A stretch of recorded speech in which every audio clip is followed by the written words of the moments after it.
और पीडब्ल्यूडी से आ रही है इस वक्त की बड़ी खबर। डिप्टी सीएम दिया कुमारी के निर्देश पर टोल नीति में अब संशोधन किया जाएगा। आरएसआरटीसी टोल नीति में संशोधन करेगा। आचार संहिता समाप्त होते ही टोल नीति 2019 में संशोधन का काम शुरू हो जाएगा। राजस्व बढ़ाने, संवेदकों में प्रतिस्पर्धा बढ़ाने के प्रयास किए जाएंगे। बड़ी खबर इस वक्त की जयपुर से आपको बता रहे हैं, जहां पीडब्ल्यूडी में डिप्टी सीएम दिया कुमारी के निर्देशन में टोल नीति में अब संशोधन किया जाएगा। आरएसआरटीसी टोल नीति संशोधन करेगा। आचार संहिता समाप्त होते ही टोल नीति 2019 में संशोधन का काम शुरू हो जाएगा।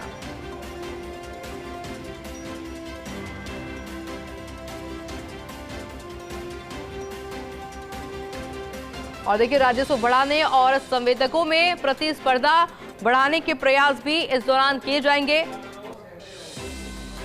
और इसी खबर पर अधिक जानकारी के लिए मेरे साथ एसोसिएट एडिटर निर्मल तिवारी भी फोन लाइन पे जुड़ चुके हैं। निर्मल जी, किस तरह से देख रहे हैं जो बदलाव किया जाएगा, कितना फायदा उससे होगा?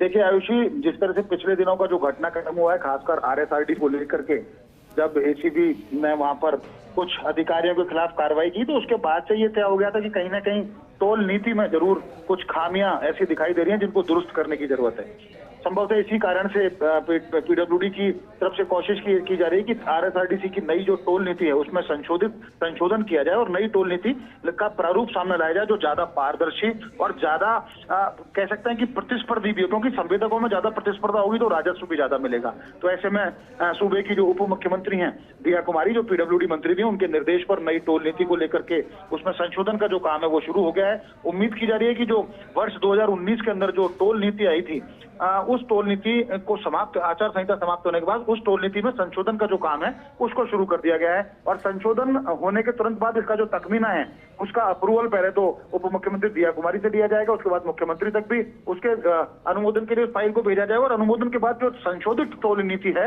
उसको जारी किया जाएगा। और ये जो टोल नीति होगी इससे राजस्व तो बढ़ेगा ही, संवेदक खासकर जो पीडब्ल्यूडी के जो कॉन्ट्रैक्टर हैं, जो टोल से जुड़े कॉन्ट्रैक्टर हैं, उनमें प्रतिस्पर्धा भी बढ़ेगी और प्रतिस्पर्धा बढ़ेगी तो राजस्व बढ़ेगा। ऐसे में कोशिश की जा रही है कि व्यवस्था ज्यादा पारदर्शी हो, राजस्व भी बढ़े, संवेदकों में प्रतिस्पर्धा और आमजन को भी उससे राहत मिले और एक स्मूथ जो स्मार्ट ट्रैफिकिंग का काम है, खासकर आरएसआरटीसी से जुड़े जो रोड है जहां उनके टोल होते हैं वहां स्मार्ट ट्रैफिकिंग भी शुरू हो, उसको लेकर इस व्यवस्था को अंजाम दिया जा रहा है। तो उम्मीद है कि संशोधन का कार्य शुरू हो चुका है। जल्दी ही जब संशोधन हो जाएगा तो नई संशोधित प्रदेश की जो टोल नीति है उसको जारी किया जाएगा। आयुषी, बिल्कुल, बहुत बहुत शुक्रिया निर्मल जी आपका तमाम जानकारी के लिए।